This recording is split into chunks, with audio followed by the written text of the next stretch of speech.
കൂടുതൽ പ്രതികൾ ഉണ്ടാകാനുള്ള സാധ്യതയുണ്ടോ? എങ്ങനെയാണ് അന്വേഷണത്തിന്റെ പുരോഗതി? ഞങ്ങൾ ഇപ്പം ഈ അറസ്റ്റ് ചെയ്ത പ്രതികളെ ഇനിയും കസ്റ്റഡിയിലെടുത്ത് ഫർദർ ക്വസ്റ്റ്യൻ ചെയ്യും. തീർച്ചയായിട്ടും ഇതൊരു നെറ്റ്വർക്കാണ്.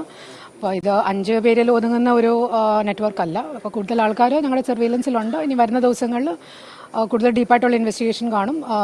കൂടുതൽ പ്രതികളെ ഇനി വരുന്ന ദിവസങ്ങളിൽ അറസ്റ്റ് ചെയ്യും.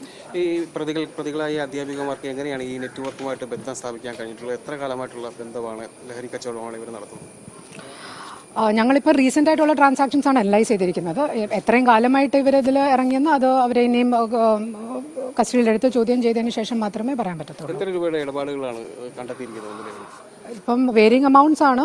ഇപ്പം എന്തായാലും ഒരു മിനിമം അപ് ടു 15 lakhs വരെ മിനിമം ട്രാൻസാക്ഷൻസ് നടന്നിട്ടുണ്ട്. ഒരു പ്രതിയുടെ അബവ് 1 crore ട്രാൻസാക്ഷൻസ് ഉണ്ട്. കൂടുതൽ പ്രതികൾ, പ്രധാനപ്പെട്ട പ്രതികളൊക്കെ ഇപ്പോഴും കാണാമറയത്ത് തന്നെയാണോ? ഇനി അതോ ഇവരിൽ തന്നെ ഒതുങ്ങുമോ അന്വേഷണം? ഇല്ല, ഇതിന്റെ പിന്നിൽ തീർച്ചയായിട്ടും ഒരു നെറ്റ്വർക്ക് ഉണ്ട്. ഇപ്പം ഇവരാണ് ഇതിന്റെ മെയിൻ കിങ് പിൻസ് എന്ന് പറയാറായിട്ടില്ല. കൂടുതൽ ആൾക്കാരുണ്ട് ഇതിൽ, തീർച്ചയായിട്ടും ഉണ്ട്.